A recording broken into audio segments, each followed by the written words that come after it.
Well, hello. How are you all doing? Yeah, it's great. Let's give a round of applause to the Alchemist band. Shout out to Professor D-Lover. That was an original song. Electric. Like my moo-moo.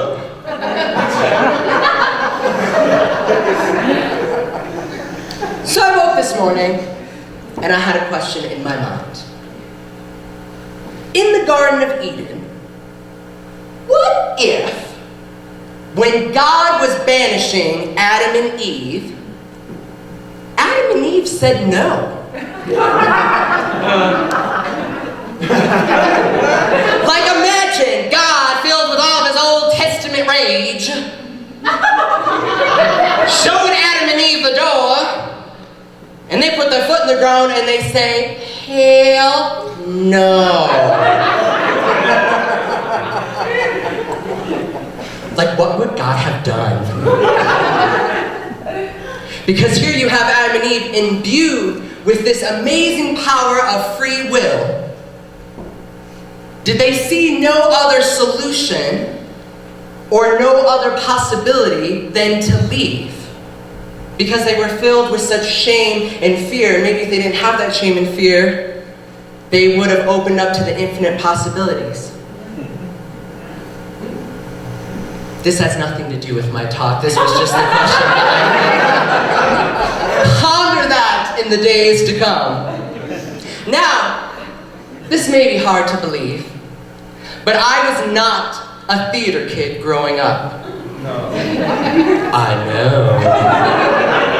I was actually very shy. The first time I ever stepped on a stage was in my second grade production of Little Red Riding Hood, and I was a tree. I was a damn good tree. But I had horrible stage fright. I almost failed a class in high school. It was a speech and communications class because I could not talk in front of groups of people.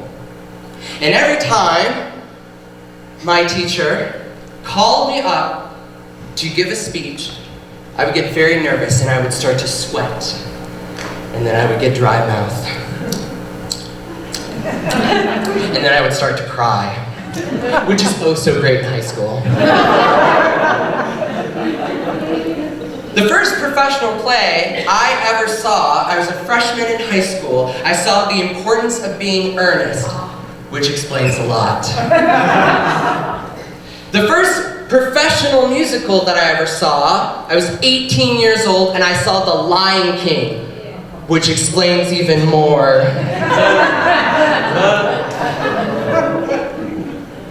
I didn't grow up in a creative or artistic household. At least I didn't think so. Because no one told my mother that her intuitive and inspired work that she did with clients was living art. No one told my father, who was a contractor, that the way that he envisioned schematics for buildings and the way in which he brought those buildings to fruition was creative. And so I grew up believing the lie that I was not artistic and that I was not creative. And I learned this because I believed that art was about talent. That if you were an artist, you had talents, and let me tell you,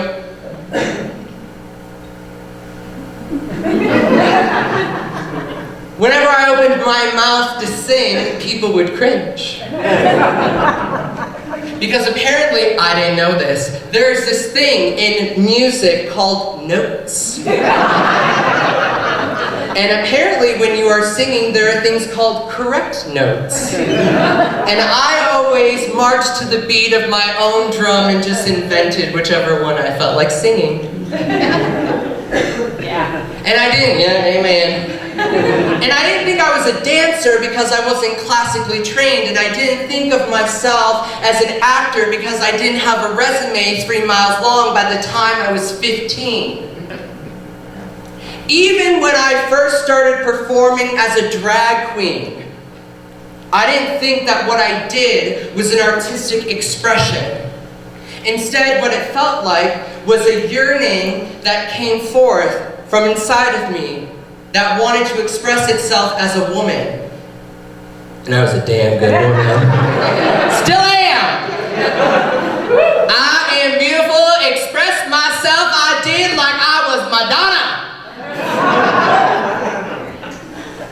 And so for most of my formative years and my professional life, I didn't think I was an artist. I didn't think I was creative at all. Which now, because Spirit has a sense of humor, I laugh at, because I run a theater in town. I'm an executive director of a theater in town. I'm an actor, I'm an improviser, I'm a reverend, I'm a playwright. I write murder mysteries and one-man shows and perform on stages all over the place. My life is one gigantic expression of artistry.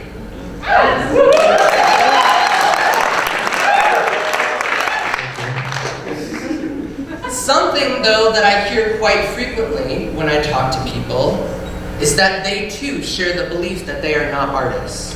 That they do not have a single bone of artistry within their bodies, that they are not creative at all, that they can't do that they will never be able to do that.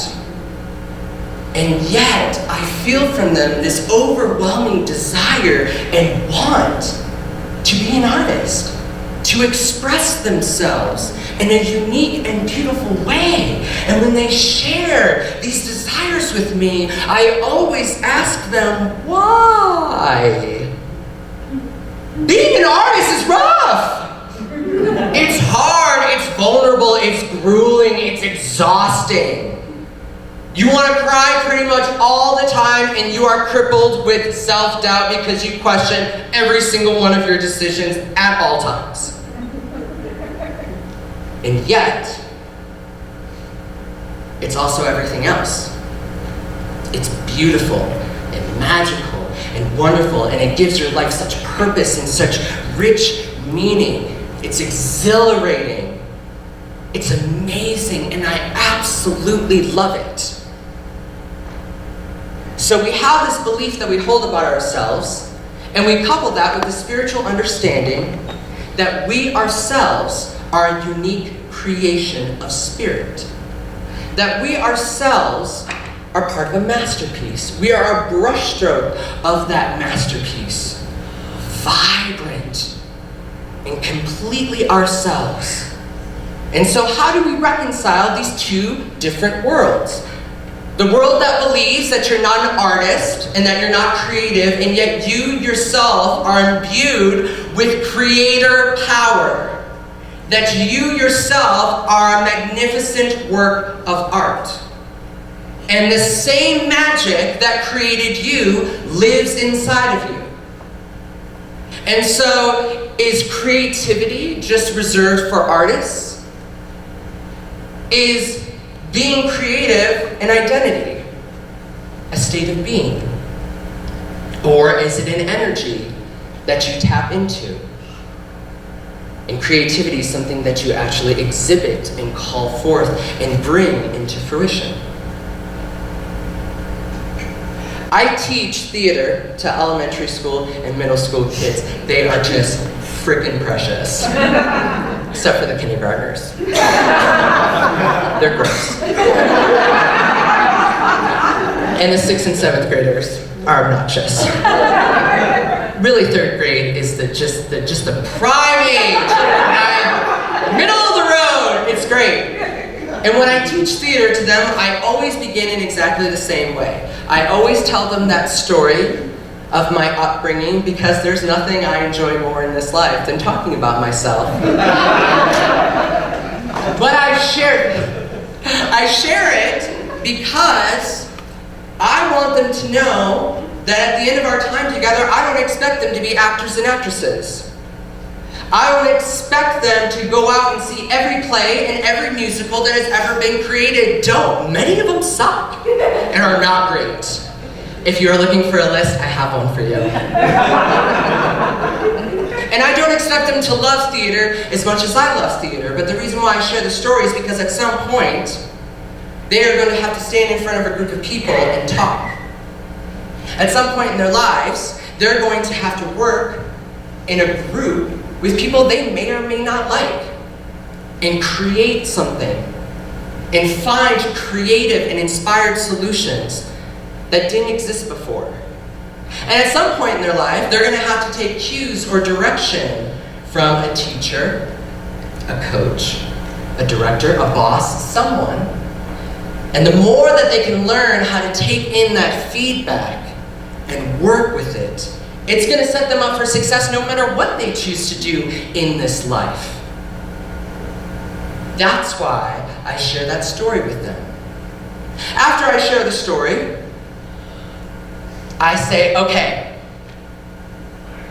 we are now going to become performers. And as a performer, a professional performer, we need to warm up. And there are 3 things that we need to warm up. We need to warm up our bodies, our voices, and our imagination. Body, voice, and imagination are the 3 seeds that you need to foster in order to cultivate a strong and assured sense of creativity within your life. And that is what my talk is about this evening.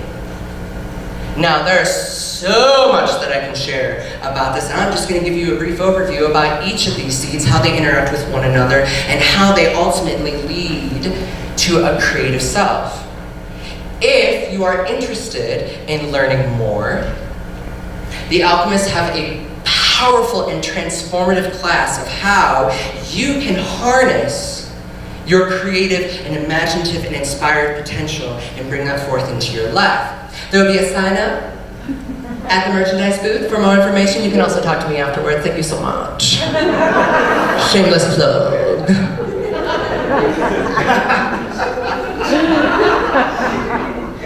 So, the first seed is the body.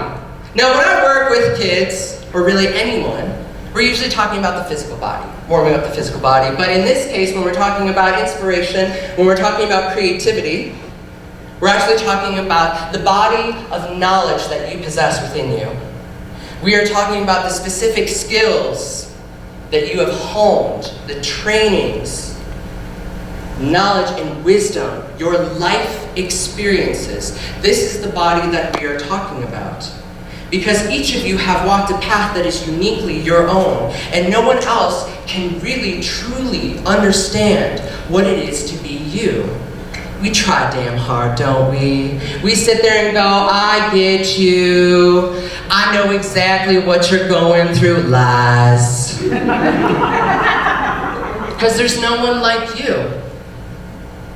Your identities, your upbringing, your environment, your social circles, your education, your interests, your likes, your dislikes, your beliefs, every part of you that makes up your uniqueness adds to this wealth of knowledge that is the body. And this is the formative foundation of your creative and inspired self. So when I moved here to Reno, I learned improvisational theater. And when I learned improv, we rehearsed 5 days a week. 5 days a week. In a drafty and cold warehouse on 4th Street. And when I first started, I watched these improvisers sling comebacks and witty retorts. Back and forth, like it was ping pong. And I thought to myself, there's no way I'm ever gonna get this good. There's no way I'm ever gonna get this fast. But I kept showing up, and I kept coming back, and I kept practicing, and I failed, and I made mistakes, and I fell flat on my face, and I allowed myself to be vulnerable, and I allowed myself to be not the greatest one in the room. Until I got better, and better, and better, and better. One of the greatest joys in my life is writing. And for the longest time, I held myself back from writing because I had another limiting belief that in order to be a writer, you had to have good grammar skills. which I do not. I still don't. Thank God I have surrounded myself with people who have a mastery of the English language. And it was only until recently that I learned that most writers also have a poor grasp of the English language. That's why God invented editors.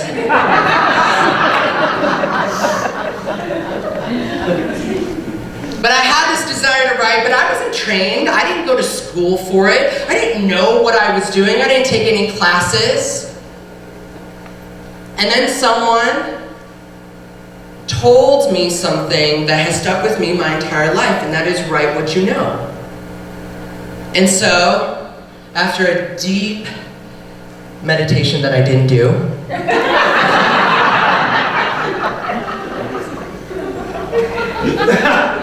an idea popped into my head, and that was murder mysteries. Because I love murder mysteries. Clue is my favorite board game, and I will beat you under the table. I'm obsessed with Murder, She Wrote, and have seen every episode multiple times. I love murder mysteries, and so that was the first thing that I began to write. And recently, when I was Marie Kondoing my home, I came across some of my first murder mysteries that I wrote almost 9 years ago. And like a child's drawing that a parent tacks up on the refrigerator, it was rough. And not great. But it was cute because I sure did try. But I kept writing. And I kept writing some more. And I began to learn things like dialogue and the subtle nuances of character development and scene work and all the intricacies. Still haven't taken a class. I've bought in books that I have not read that sit on my bookshelf. One day, I will read them. That day is not today. It was my experiences that informed my craft, my unique voice. It was my upbringing, my values, my beliefs, my identities that shape my characters, how they move through this imaginary world. That all came from me, not from a book, not from a class, but persistence and diligence and discipline. These are the hallmarks of the body. The body then informs our second seed. That seed is the voice. And the voice, the voice. It's a great show. The voice holds every memory, every laugh, every tear, every wound, every experience. You can hear it in its softness, you can hear it in its abrasiveness, you can hear it in the tone. That voice is yours. It's only a question of how you are choosing to use it, each and every day. Do you show up with tonalities of kindness? Or do you shade it in gradations of fear and anger? What are the lexicon of words that encompass your go-to phrases? The things that are uniquely yours, the words that fill you and inspire you and turn you on. This language is hot. Hot, hot, hot. Do you use your voice to move mountains? Or do you use your voice to bury graves?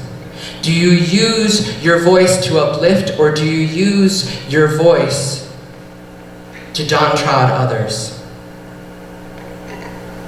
How do you use your voice? And we know from a spiritual perspective how important and how powerful the voice is. In Christian mythology, creation began with the word. There was a sound. In the Vedic tradition, Om began the creation of the universe. Everything begins with a sound. And creation flows from there. How many of you don't like the sound of your own voice? I don't. It's really hard for me to watch videos of myself because for a really long time, I hated the sound of my voice. Until someone told me to start humming. And then I loved it. Have you ever been in a situation where you have silenced yourself? Or you have given someone else the power to silence you for you? And you believed that was okay? Have you ever been in a situation where you felt the call to express something, to say something, only to be cut off or interrupted? Believing that what they had to say was more important than what you had to say. And by the time it came back around and maybe someone created space for you to begin to talk, you went, it's fine. It doesn't matter anymore. It's not important. What are the places within your life that you are not speaking your truth, that you are silencing yourself? Maybe out of fear of how others are going to respond or react. Maybe out of fear that what you're going to say is stupid. Or maybe out of fear that what you are going to say doesn't matter. Of course it matters. You're saying it. No one else is going to say it. Do you all have that friend that says the thing that everybody is thinking and you're like, Lord Jesus, thank you! Oh, praise me! I mean, yeah, echo. Yeah, what they said. I agree. That brave soul who is like, none of you mother are gonna say it. Fine.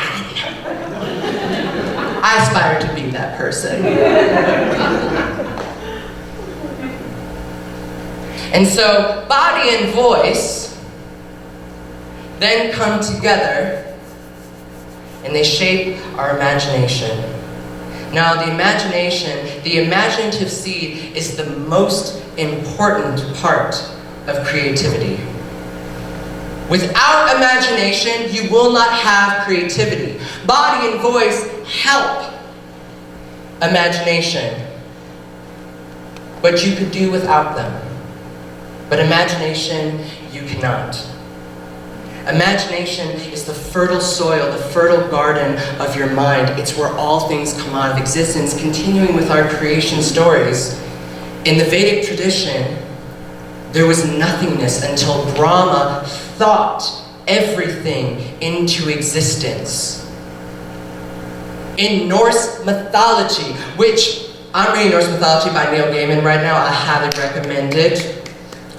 Their stories are jacked up. I mean, like, whoever thought of that is cool. But in their creation story, there is a void of gray nothingness, and then these two poles, where if you go to one, there is a mega demon ancient god who stands ready to destroy everything at the end of days. And then on the other side is a cold, poisonous wasteland where if you go, you will die. And then there's nothing in between. And I'm like, great. That sounds lovely. But the gods, once again, thought on creation. And when I read these creation stories, I'm always struck by where the thought comes from. You have the old gods. The beginning of the beginning. And yet, something entered into their field to create. Which then makes me think, is there a super god of imagination? Is that something even beyond the concept of God as we know it? Is imagination. Is that where our creative power comes from? Our imagination. Because that's what I had as a child. I was full of imagination. Wild stories, imaginary friends, role-playing. Oh, I did it all. I didn't need friends. I created them. Until someone told me to stop. Until someone told me that what I was seeing was make-believe. Until someone told me to put away my childish ways and grow up until someone told me that I needed to work the other side of my brain, be more practical, more intellectual. And yet, what are we finding now in our academic and professional fields? They are now trying to re-grasp something that has been stolen from them. Trying to introduce arts into the school system, trying to introduce arts into engineering and math and sciences, trying to introduce arts into the corporate world because they understand and recognize without the arts, without creativity, without imagination, there is no life.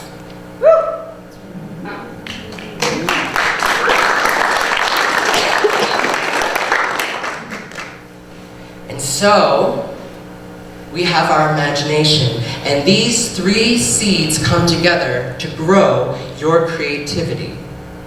Now, creativity is a two-part process, and they've actually researched this and have found the two phases are the generation phase and the exploration phase. The generation phase is where imagination comes into play. That's why it's the most important, because it comes first. The generation phase is the unrestricted, unfettered release of ideas. And then the exploration phase comes with the refinement and the editing of those ideas. Your voice and your body working together as one to sort of discern what may or may not work, what may or may not be an idea that works for you. Because I get ideas all the time. Not all of them are for me. And so I try to not hold on to them, and I let it pass to someone else who is meant to conceive and create that idea. Sometimes I'm not ready for that idea. Sometimes I don't make space in my life for that idea. Sometimes I have total FOMO and ideas just keep coming and I just leap from one idea to another. I'm going on a shopping spree. And then before I know it, I have 12 projects and I am overwhelmed and I have no time for any of them. So, when you ask someone, or when you say, I am not creative, I am not an artist, you're not asking the right question. It's not the right frame of mind, because you are an artist, you are creative, you have creator power within you. The question is, am I using my imagination? What am I doing to foster and stimulate those imaginative seeds within me? When am I going to recapture that childlike innocence that saw the magic in everything, that played like no one was watching, that danced and sang and didn't care if they were on key or on rhythm? They didn't have words yet to describe how off key or on a rhythm they were. So know in your core of being that you live a creative and artistic life, and how you dress and how you move, the words that you choose, the tone that you speak, your beliefs, the choices and decisions that you make, your environment, who you choose to surround yourself with, that is all an expression of art, if you allow it to be.